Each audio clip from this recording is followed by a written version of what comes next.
Chair recognizes Mr. Donalds from Florida. Thank you, Mr. Chairman. Sorry. Mayor Bowser, it's good to see you. Chief Conti, it's been a while. You haven't been back for 2 years or so. It's good to see you. Mr. Donahue, first time. Mr. Graves, bro, you need to do your job. I mean, let's just be very clear. You know, obviously, you have a responsibility to the residents of the district in a myriad of ways. I think, you know, my colleague talked about that and went in some heavy detail there. But if you're not going to do the job of actually standing behind Chief Conti and the work that his men and women do with the Metropolitan Police Department, then you're selling them down the river, and with them, the residents of D.C. And even the tourists that come to D.C. But, you know, they're the ones that live here. They ride the bus, they get on the metro, they're going to school, they're going to work, and what everybody wants is just to be safe. And you're not holding up your end of the bargain. I've seen MPD all over D.C. They're out here every single day. They are here. It's very clear when they're on the scene. But you're not doing your job. So I just find it to be disgusting, frankly. Just uphold the law, enforce the law. And that actually will make the job easier for the chief and for the mayor to do their jobs.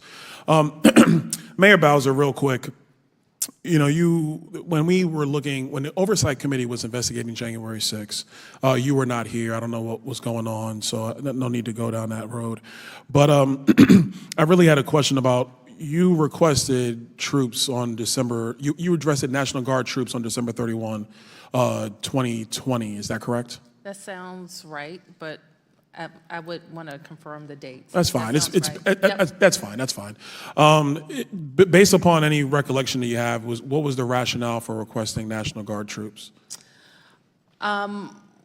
We wanted to make sure that our city blocks were protected, and the chief decided we were in that transition week, so the chiefs decided that we wanted to create a traffic box around certain parts of our downtown, and the best use of resources would be National Guard instead of MPD, so that MPD could be available for law enforcement.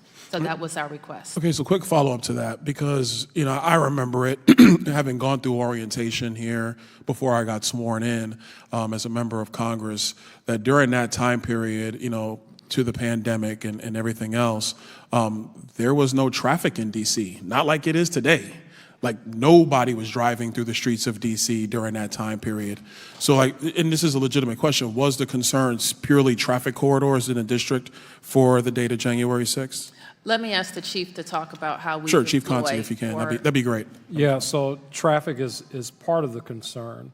You know, certainly when we create traffic boxes, and you know we're expecting a lot of people in our city, we don't want to mix people and cars. So creating that space where for people who are expressing their First Amendment rights could peacefully be in the street or on the sidewalk or whatever, and not be hindered by cars and buses moving about. Well, Chief, I just want to reclaim my time. I'm a minute 28. That's no disrespect to what you're saying. And my coughing, no disrespect to either. No worries. So real quick, now in a letter that was sent on January 5th, Mayor Bowser, you stated that the National Guard, that you were accepting the support, but you wanted them to be in an unarmed capacity. Is that correct? Or Chief Conti, can you corroborate that? Is that correct? Yes. Okay.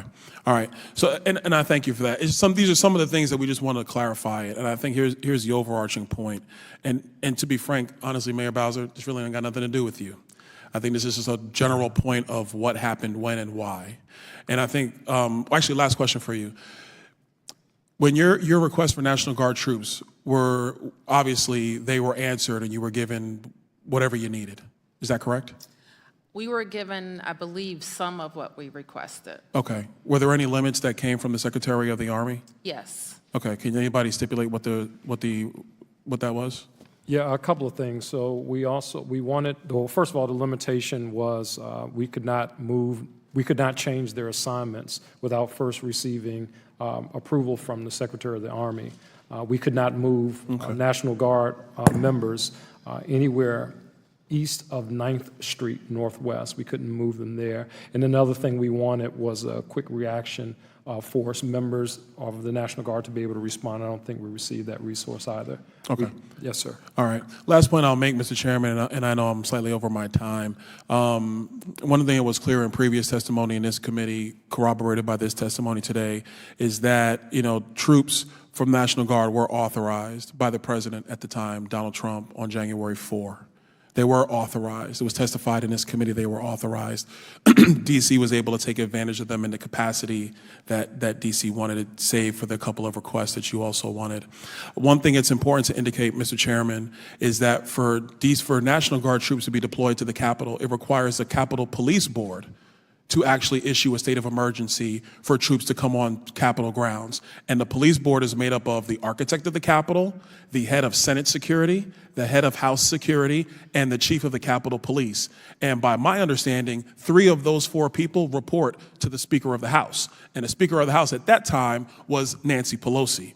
So when we want to talk about National Guard being here and the timetable of them getting here, it's important to understand that there were National Guard in the District of Columbia, and their limitation of coming to the Capitol was not due to anybody else because the president is not authorized to deploy troops to the Capitol, separation of powers. It is at the hands of the Speaker of the House. And with that, I yield, and I apologize for being 1:24 over.